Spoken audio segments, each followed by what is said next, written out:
Irmãos e irmãs, é com alegria que mais uma vez eu tenho o privilégio de abrir a Escritura Sagrada e estudá-la com vocês nessa noite. A experiência dessa manhã foi muito gratificante quando eu pude perceber como essa igreja de fato tem sido bem instruída na palavra de Deus. Logo depois do culto, da escola dominical, várias pessoas vieram conversar comigo, expressando, demonstrando conhecimento tão profundo, rico da Escritura Sagrada. Isso alegra o coração de qualquer pastor. Coisa boa. Fico contente que Deus tem dado a essa igreja bons pastores que zelam por alimentar o rebanho. Nós vamos então abrir a Escritura Sagrada neste momento, no Salmo de número 95. Salmo de número 95. Diz assim o texto bíblico: Vinde, cantemos ao Senhor com júbilo, celebremos o rochedo da nossa salvação. Saiamos ao seu encontro com ações de graças.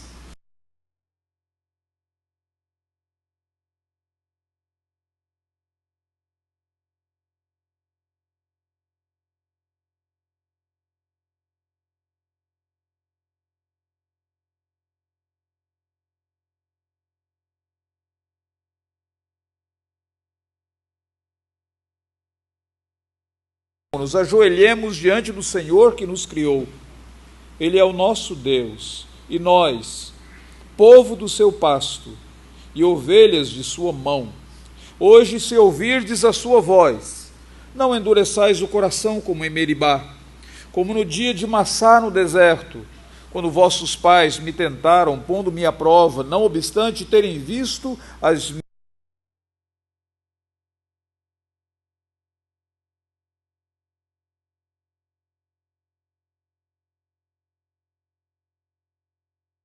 não entrarão no meu descanso.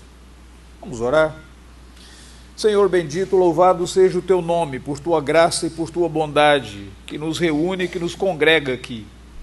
Louvado sejas por tua graça e por tua bondade, que nos alcançou, redimindo a nossa vida, nossa alma, nos lavando no sangue precioso do Senhor Jesus Cristo, nos possibilitando essa noite prestar um culto a ti.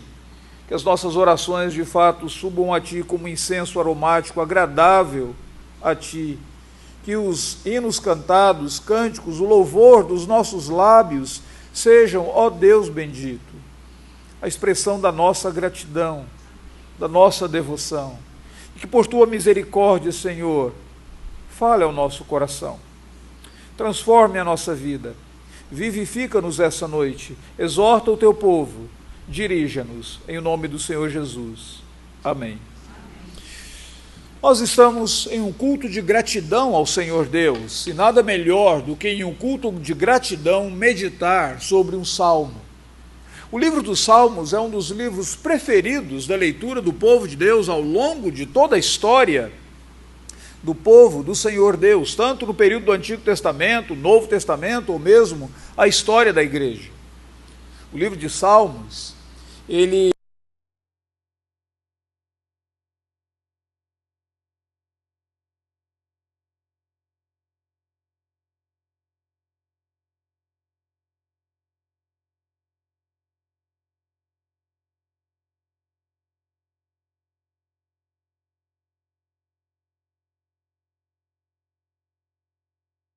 cantar o hino 51. Então, normalmente, nós nos referimos aos salmos como o Salmo 95, o Salmo 23, o Salmo 1, porque era o inário dos judeus. E é interessante observar que esse é um dos livros mais citados no Novo Testamento, especialmente na Carta aos Hebreus. O escritor da Carta aos Hebreus cita inúmeras vezes os salmos, porque ele escreveu aquela carta para um povo que estava sendo perseguido e um povo que estava na perseguição. Eles não tinham e não teriam condições, muitas vezes, de, ao ler aquela carta, abrir a escritura do Antigo Testamento para ver onde estava aquela citação, mas eles teriam que lembrar de memória. E todos nós sabemos que nós lembramos de memória mais facilmente aquilo que nós cantamos. Se o salmo era o inário dos judeus, eles cantavam esses salmos, e o escritor da carta aos Hebreus, sabendo disso, ele citou vários desses salmos que confirmavam a divindade, a soberania, a supremacia do Senhor Jesus Cristo, e aquilo serviu para exortar e consolar os cristãos naquela ocasião. O livro de Salmos, quando você lê, você observa que ele está dividido em 5 livros diferentes. Normalmente, quando você começa a observar, livro 1, livro 2, livro 3, livro 4 e 5, e alguns comentaristas costumam dizer que esses 5 livros, de alguma maneira, correspondiam aos 5 livros da lei de Moisés. Na lei, Deus falando ao povo. Nos Salmos, o povo respondendo a esse Deus que se comunicou com eles. O povo respondendo a esse Deus que tomou a iniciativa de se revelar a esse povo, respondendo com orações, com cânticos, com louvores, com lamentos, com clamores ao Senhor Deus. Esse texto que nós acabamos de ler é o Salmo de número 95, ele está no 4º livro dos Salmos. O 4º livro dos Salmos, ele é repleto de referências históricas.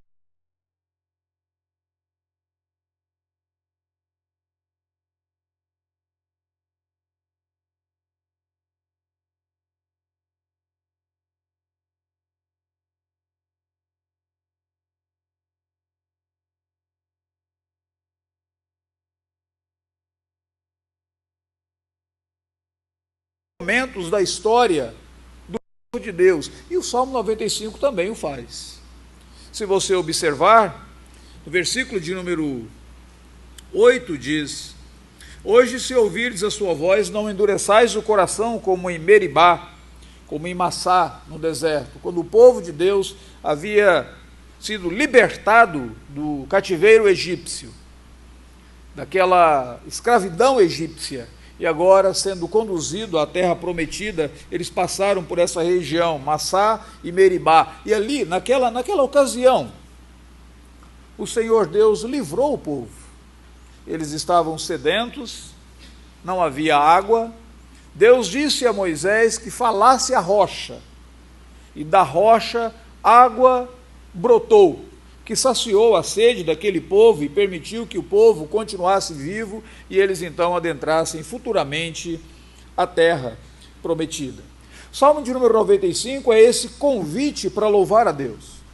O salmista aqui, é um salmo anônimo, nós não sabemos quem o escreveu, mas o salmista neste salmo, ele simplesmente conclama o povo de Deus, dizendo: vinde, cantemos ao Senhor. Essa palavra de encorajamento, esse encorajamento que todo servo, toda serva do Senhor Deus necessita para continuar louvando e adorando o Senhor Deus. Então ele começa como alguém que está proclamando, e ele convida o povo de Deus dizendo: vinde, cantemos ao Senhor com júbilo, celebremos o rochedo da nossa salvação, saiamos ao seu encontro com ações de graças. E quando ele fala sobre o dever que nós temos de louvar o Senhor Deus, de adorar o Senhor Deus, ele faz isso, e ele diz não apenas desse dever, desse encorajamento que devemos fazer, mas ele nos ensina como nós podemos fazer isso de maneira apropriada.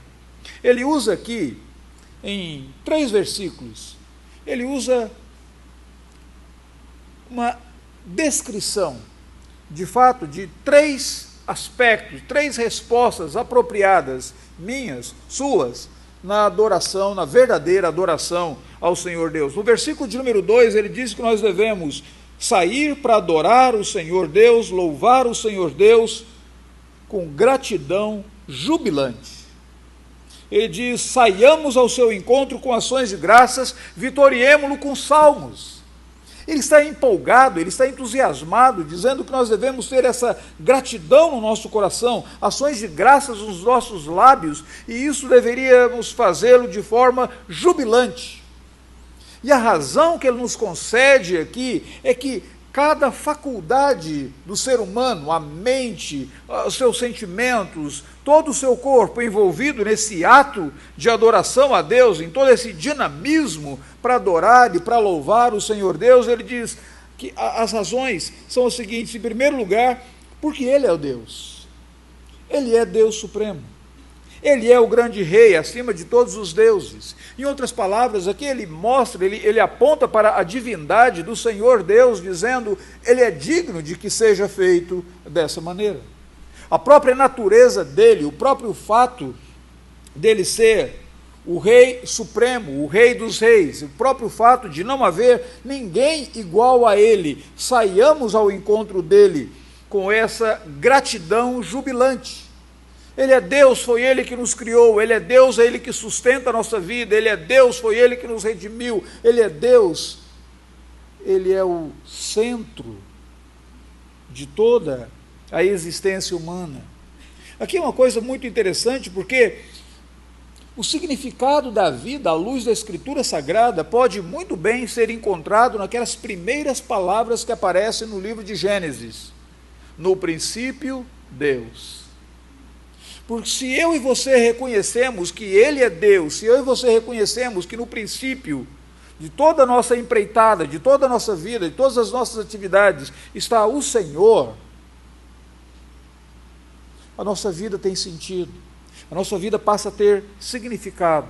Mas se Deus é colocado em posições secundárias, terciárias da nossa vida, nada tem sentido, nada tem significado, a vida torna-se uma verdadeira confusão, e nós ficamos confusos nessa existência. O mundo, viver no mundo de Deus, sem Deus,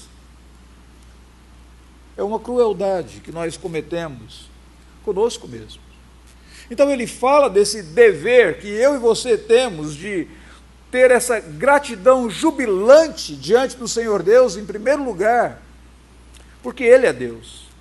E nós só poderemos expressar essa gratidão jubilante se nós compreendermos que, no princípio de toda a nossa vida, de todo o nosso esforço, o Senhor Deus ali deve estar. Mas ele não para aí, ele diz assim, Ele é o rochedo da nossa salvação. De novo, a ideia de uma metáfora, Deus como a rocha, um símbolo de solidez. Deus não muda, Deus é imutável. É aquele que não muda nas suas promessas, e tudo aquilo que Ele prometeu, Ele cumprirá, e haverá sempre um sim em todas as promessas do Senhor Deus. Todas as bênçãos prometidas serão cumpridas, todas as maldições prometidas serão cumpridas, porque Deus não muda. Deus é essa rocha, mas Ele não é apenas uma rocha, Ele é uma rocha da nossa salvação. E aqui é muito interessante você fazer a conexão com aquilo que ele diz no versículo de número 8, quando ele diz, não endureçais o vosso coração como em Meribá, como Massá no deserto, quando os vossos pais me tentaram, pondo-me à prova. O que aconteceu em Massá e Meribá no deserto? Sim, o povo estava sedento, não havia água para o povo, havia uma aridez em todo o deserto. O povo murmurou contra Moisés, dizendo que Deus havia retirado o povo do Egito para o povo morrer no deserto. E eles ainda foram irônicos quando eles disseram, acaso nos faltariam sepulcros, túmulos, cemitérios lá no Egito para que fôssemos sepultados lá? Queria Deus que nós saíssemos de lá e fôssemos sepultados em todo esse deserto? Moisés ora ao Senhor Deus, leva toda aquela reclamação diante do Senhor Deus, e o Senhor Deus diz para Moisés, Moisés, fala a rocha. Algo improvável, de uma rocha sair água. É bem verdade que você poderia bater na rocha e fazer até mesmo sair algumas faíscas, fogo dali, mas de uma rocha sair água. E Moisés, ele não apenas falou a rocha, mas ele feriu a rocha, e no momento que ele feriu a rocha, o Senhor Deus fez com que da rocha surgisse água, e o povo bebeu, a sede foi saciada, e o povo foi salvo. E agora o salmista diz, Deus é essa rocha, Deus é esse rochedo da salvação, Deus é esse que não muda, Deus é esse que providencia para mim e para você, nos momentos de crise mais intensos da nossa vida, quando nós olhamos ao redor e não vemos nenhuma possibilidade, nenhuma probabilidade da salvação, eis que o Senhor Deus intervém. Então saiamos a Ele, com essa gratidão jubilante, primeiro porque Ele é Deus, segundo porque Ele é uma rocha de salvação, é Ele quem nos redime, é Ele que nos salva, é Ele que intervém nas nossas vidas, é Ele que envia a provisão para nos retirar os momentos mais críticos da nossa vida. Depois que ele fala que nós devemos sair ao Senhor Deus com uma gratidão jubilante, ele diz que nós devemos também adorar ao Senhor Deus com uma adoração humilde. Observe no versículo de número 6. Vinde, adoremos e prostremo-nos, ajoelhemos diante do Senhor que nos criou. Ele é o nosso Deus e nós, povo do seu pasto, ovelhas de suas mãos. Ele diz que ele convida o povo de Deus para adorar, não apenas com gratidão no coração por quem Deus é e por aquilo que Ele faz, mas Ele convida o povo de Deus para adorar com humildade na sua vida, prostrando-se, adorando ao Senhor, prostrando-se, ajoelhando diante do Senhor, reconhecendo que esse é o Deus que nos criou. Aqui uma coisa muito interessante, porque antes de falar sobre a atitude do cristão, ou a atitude do servo de Deus em se prostrar diante de Deus, ele fala da grandeza do Senhor Deus.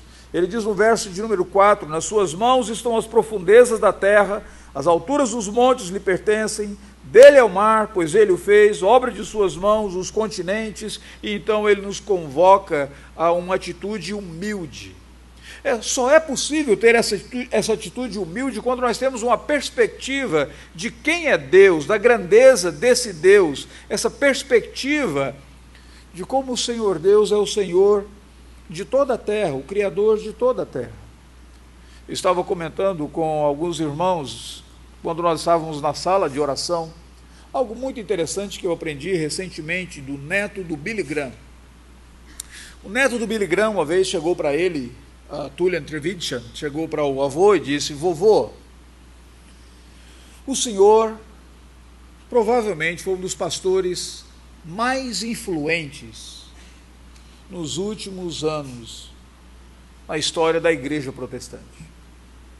Foi Billy Graham que tomou a iniciativa de iniciar aquela revista Christianity Today, que já tem sido inclusive traduzido para o português como Cristianismo Hoje.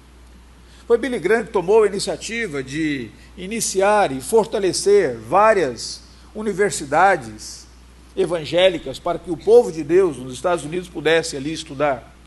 Foi Billy Graham que tomou a iniciativa de, através da fundação dele, enviar missionários para inúmeros países, alguns deles, inclusive, na época da cortina de bambu, na época da cortina de ferro, na época de países fechados para o evangelho. Billy Graham teve a oportunidade de ter livre acesso à Casa Branca. Continuamente, ele era o pregador diante da posse dos presidentes americanos. E ele pregava e proclamava, e a mensagem dele era difundida para todo mundo. Ele foi para aqueles países fechados, e o neto dele disse: o senhor provavelmente foi o homem mais influente, um dos pastores mais influentes nos últimos anos. Mas todas as pessoas com quem eu converso dizem que o senhor é uma pessoa humilde, que o senhor não é um indivíduo arrogante, soberbo, e eu noto isso na nossa vida familiar, mas os seus amigos também falam isso de ti. Qual que é o segredo, vovô? Ele diz: meu neto, quando todos os dias, quando você acorda, a primeira pessoa com quem você conversa é o Senhor do universo, você percebe que não tem muita razão de você pensar que é grande. Você se prostra diante dele, você adora, você se ajoelha diante daquele que é o Senhor do universo, aquele que é o Deus grandioso. Então você percebe de fato qual é o seu devido lugar. Aqui o que o salmista está fazendo é que eu e você devemos adorar o Senhor Deus, não apenas com gratidão no nosso coração, mas com humildade, sabendo que Ele é Deus, nós não somos. Aqui está talvez uma das lições mais difíceis de colocar em prática na vida cristã. Deus é Deus, eu não sou.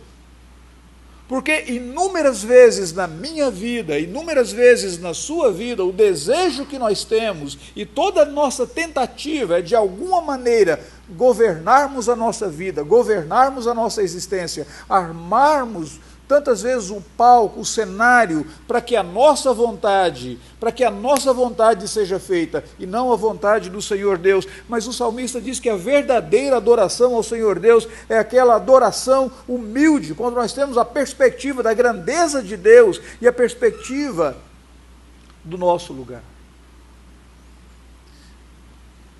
Para ter essa perspectiva humilde, basta não apenas contemplar e ver quem é Deus, mas compreender que a nossa identidade está no fato de nós pertencemos a Ele. Versículo de número 7.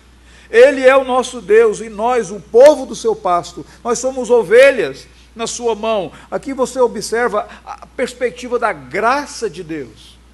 É o salmista dizendo: a nossa identidade, a razão da nossa existência é tão somente o fato de que nós pertencemos a Ele. Ele é o nosso pastor. Nós somos apenas ovelhas. Nós somos aquele povo que foi alcançado por Deus. Quem tomou a iniciativa em nos alcançar foi ninguém menos do que o próprio Deus. Nossa identidade consiste no fato de que nós pertencemos a Ele. Uma perspectiva da grandeza de Deus, uma perspectiva da graça de Deus, da bondade de Deus, que não desistiu desse povo. E aqui uma coisa muito interessante, porque ao longo de toda a história bíblica, você nota e você observa no relacionamento de Deus com o povo, inúmeras vezes você pensa: eu teria desistido há muito tempo. Na verdade, você teria desistido de você mesmo há muito tempo.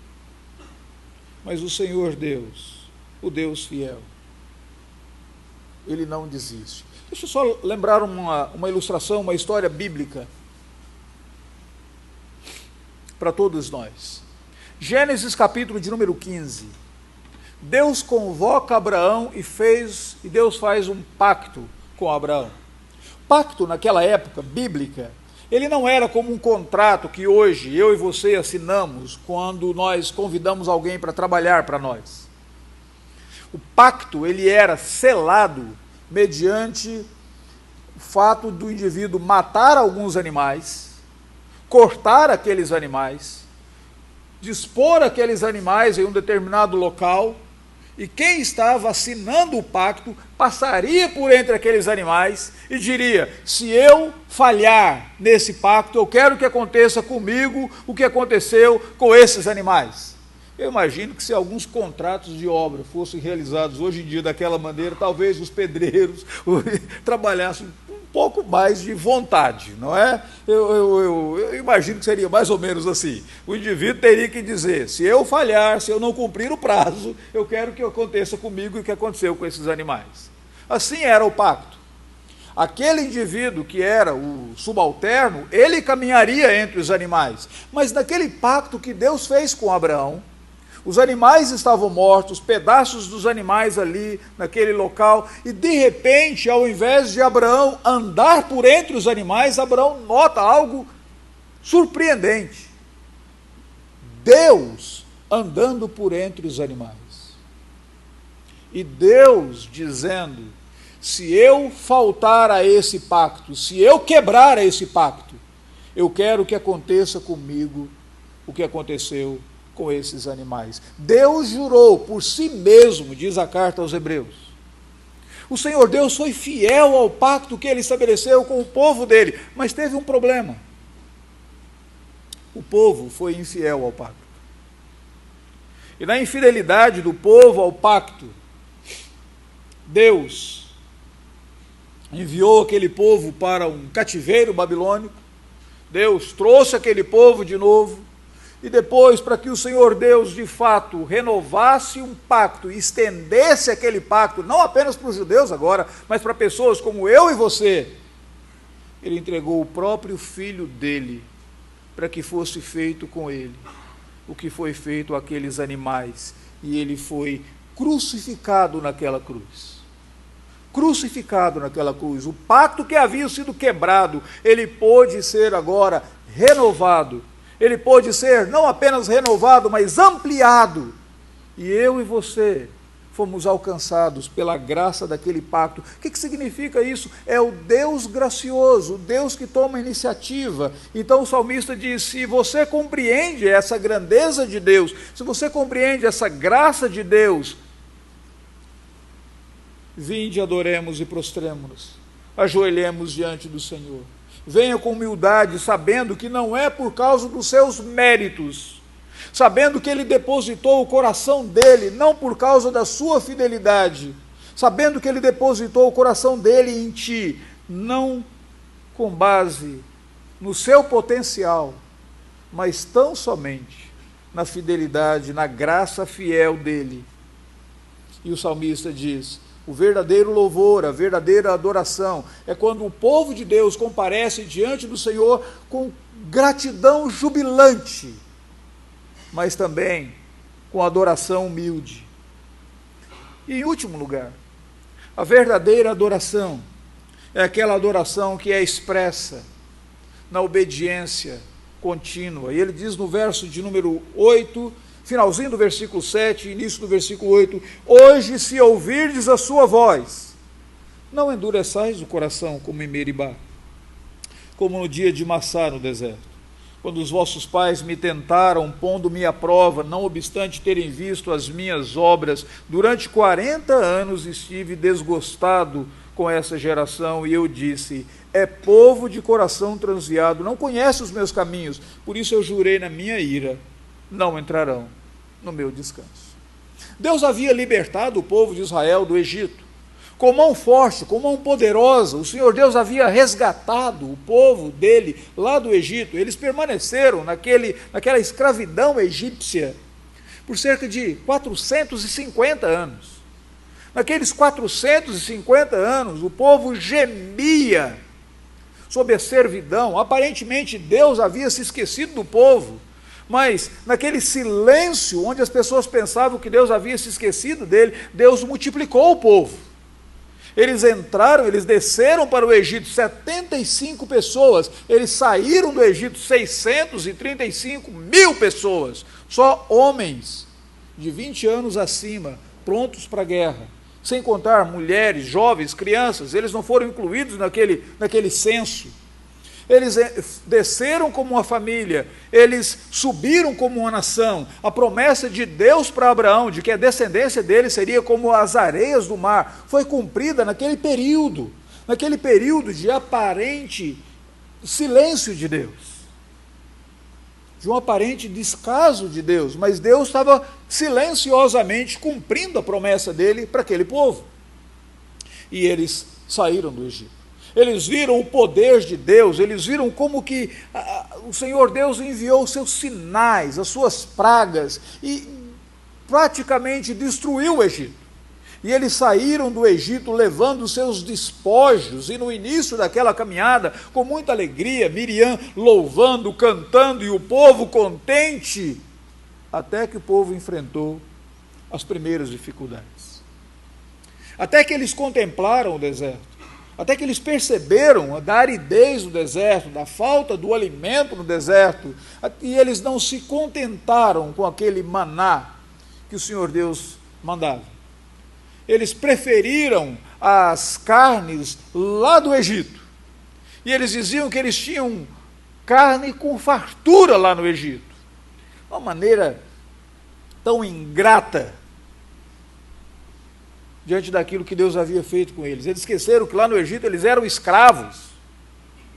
Era mais ou menos como aquele adolescente, como aquele jovem, que muitas vezes, quando ele nasce, quando a criança nasce, os pais entendem o significado da palavra sacrifício. O sono à noite será sacrificado, porque os pais terão que acordar, cuidar dessa criança. Se essa criança fica enferma, uma preocupação tão grande, todo aquele conforto será sacrificado agora em prol dessa criança.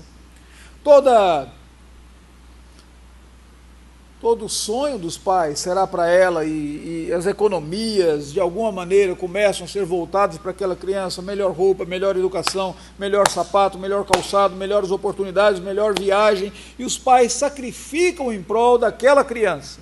E ela cresce, e de repente chega a adolescência, a juventude, e um dia esse jovem, esse adolescente, esse jovem, pede algo para o pai, pede algo para a mãe, que o pai ou a mãe diz, não, nisso eu não posso atender. E aquele jovem ou aquele adolescente vira para o pai com toda a autoridade de um jovem, olha dentro do olho e diz, você não me ama, você nunca me amou, e porque você não me ama, eu também não vou te amar mais.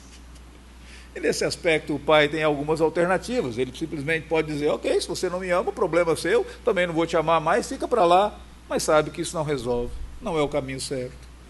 Ou então ele pode dizer, não, meu filho, por favor, não faça isso, papai quer que você seja amado, eu te dou tudo o que você quiser, pronto. Você sabe que isso também não vai resolver coisa nenhuma. Só tem uma atitude a tomar. A atitude que Deus tomou com o povo dele, a atitude que Deus continua tomando comigo e contigo, quando ele diz, sua perspectiva é mentirosa, eu te amo e eu te digo não, e amorosamente eu digo não, e continuo te amando. E Deus continuou amando aquele povo, e lá no deserto, quando eles chegaram em determinado local, nessa região, Meribá, Massá, eles estavam sem água, então eles acusaram Moisés, e acusaram não apenas Moisés, mas o próprio Deus. E Deus diz, é povo de coração endurecido. Ouviram a minha voz, e eles se ensurdeceram para a minha voz. Falei ao coração deles, falei amorosamente com eles, mas eles se desviaram, e o coração deles ficou endurecido. E eles não obedeceram, e Deus disse, eu estive desgostado com essa geração, povo de coração transviado, não conhece os meus caminhos, por isso não entrarão no meu descanso. Aqui é uma coisa muito interessante, meu irmão, minha irmã, muitas vezes eu e você, nos esquecemos que assim como acontece com a nossa pele, assim como acontece com o nosso corpo, muitas vezes o nosso corpo cria, a nossa mão cria alguns calos, devido ao esforço que nós fazemos. Se você trabalha, uma dona de casa trabalha com um rodo, com uma vassoura, ou se o indivíduo trabalha numa fazenda, numa enxada, ou se trabalha num trabalho pesado, e ele começa a fazer um determinado esforço continuamente, aquela parte do corpo dele que faz aquele esforço contínuo, vai produzir um calo, uma insensibilidade. Muitas vezes você nota esse calo, até mesmo nos dedos, quando o indivíduo escreve com a caneta, e devido à maneira como ele pega aquela caneta, cria alguns calos, e aquilo fica insensível. Quando você nota aquelas senhoras que trabalham em cozinhas, restaurantes, cozinhas industriais, elas pegam algumas panelas quentes para mim e para você, quando nós chegamos próximos, nós sentimos como está quente, mas elas pegam aquilo, colocam de um lado, pegam para outro, e você diz, como é que ela consegue? Simples, alguns calos foram formados, houve uma insensibilidade, mas agora o salmista diz que isso pode acontecer não apenas com outras partes do nosso corpo, partes externas do nosso corpo, isso pode acontecer com o meu e o seu coração. Ouvimos a palavra de Deus, ouvimos a Escritura Sagrada, não obedecemos a Escritura, não obedecemos os mandamentos do Senhor, o nosso coração torna-se endurecido, insensíveis, ingrato, e não atendemos mais o Senhor, e como resultado, Deus fica desgostado, irado, e nós não temos descanso. Por quê? Porque a verdadeira adoração é adoração não apenas com gratidão jubilante, com adoração humilde, mas é aquela adoração que ela é correspondida ou respondida na obediência diária à voz do Senhor Deus. Por isso o salmista diz, hoje, se ouvirdes a sua voz, não endureçais o vosso coração. O Salmo 95 é esse convite para louvarmos verdadeiramente a Deus, mas o Salmo 95 fala de algo que impede, interrompe a nossa adoração ao Senhor Deus, a ingratidão do nosso coração. A murmuração nas nossas vidas. Em Massá e Meribá o povo murmurou, o povo foi ingrato, o povo desobedeceu e a adoração foi interrompida. Porque a adoração ao Senhor Deus não é apenas algo dos nossos lábios, mas ela precisa de alguma maneira ser confirmada com a obediência diária nas nossas vidas. E o texto diz que quando aquele povo desobedeceu ao Senhor Deus, eles não tiveram nenhum descanso. Agora eu quero que você observe, concluindo, quero que você observe algo bem interessante aqui nesse salmo, porque esse salmo toca em um dos temas mais frequentes da Escritura Sagrada, no último versículo, versículo de número 11, quando fala, eles não entrarão no meu descanso. O povo imaginava que o descanso de Deus era a entrada na terra prometida. Mas mesmo aqueles que entraram na terra prometida, muitos deles morreram na terra prometida e não participaram e não partilharam do verdadeiro descanso de Deus. Anos mais tarde, o escritor de Hebreus, refletindo sobre isso, ele disse, resta um descanso para o povo de Deus.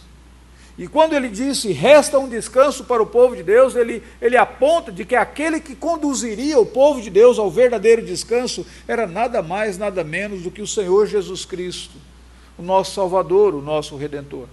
Aquele que, por obediência verdadeira ao Pai, como expressão da adoração e do amor dele ao Pai, ele se fez objeto da ira de Deus, para que eu e você pudéssemos ser feitos objetos da bênção do Senhor Deus. Jesus teve o rosto do Pai virado, afastado dele, ele teve que clamar, Deus meu, por que me desamparaste? Para que eu e você pudéssemos ser adotados como filhos de Deus e tivéssemos sempre o cuidado contínuo do Senhor Deus. Jesus é aquele que nos conduz ao descanso verdadeiro, e Jesus é aquele que contou uma parábola que de 10 virgens, que estavam aguardando o noivo, e de repente elas também ouviram alguém proclamando, alguém conclamando, dizendo que o noivo havia chegado.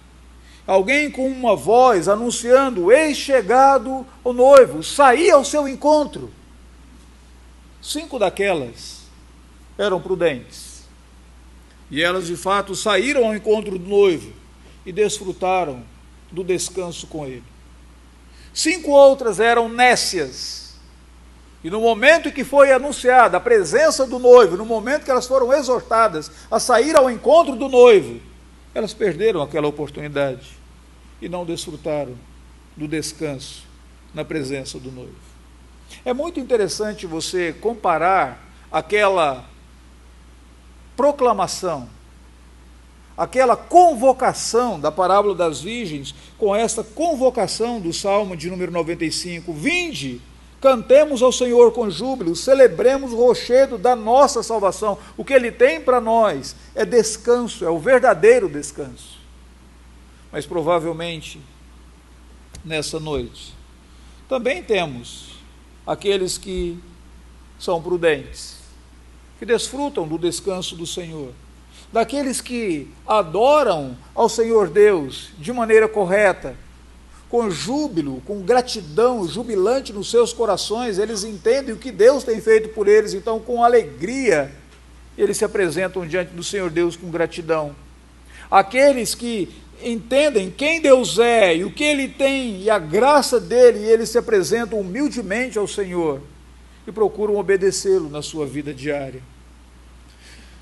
Mas muitas vezes nós somos nécios, tolos, ingratos no nosso coração e não trazemos ações de graças ao Senhor.